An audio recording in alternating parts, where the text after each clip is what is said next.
Samantala, higit 30 probinsya sa bansa posibleng makaranas ng tagtuyot ngayong buwan dahil sa El Nino ayon sa Pag-asa.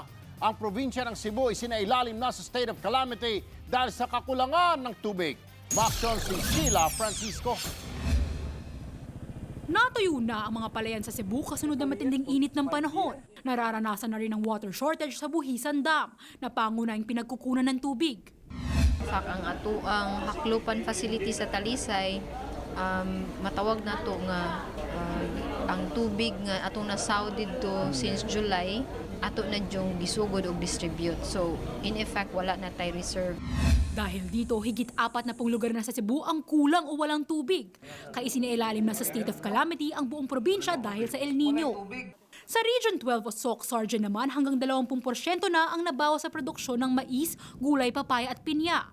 Ang isang kumpanya, nasa 70% ang nawala sa produksyon ng saging. Hihirapan nga sila sa demand kasi nga because of the El Nino, nag-lower talaga yung production nila. So hindi nila na-meet yung demand ng ating native Cavendish. Habang sa Cabanatuan Nueva Ecija, naitala ang heat index sa 51 degrees Celsius kahapon.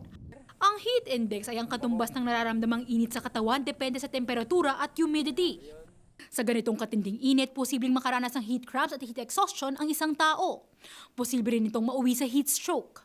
Babala ng Pag-asa at titindi pa ang epekto ng El Nino sa mga susunod na araw. Kasukdulan na ng tag-init, na-aggravate na yung tag-init. Hindi lang tayo magkukulang ng tubig, kundi may mga manifestation din yan na dadami yung mga peste. Marami magkakasakit, hahaba yung tagaraw natin. Hindi lang mga tao may stress. Pati mga halaman, pati mga hayop may stress din dyan. Sa taya ng Pag-asa, higit 30% ng bansa ang makakaranas ng drought o 3 sunod na buwan na mas mababa sa normal ang ulan. Apektado nito ang halos buong Mindanao, 3 probinsya sa Visayas at 6 na probinsya sa Luzon. Tuloy naman ang cloud seeding at pamimigay ng DA ng pump irrigation equipment, binhi at gamot sa mga hayop. Tinatayang hihina ang El Nino pagdating ng Mayo, Hunyo o Hulyo. Umaaksyon, Sheila Francisco, News 5. Be sure to come back. Use 5 everywhere. Copyright 2016.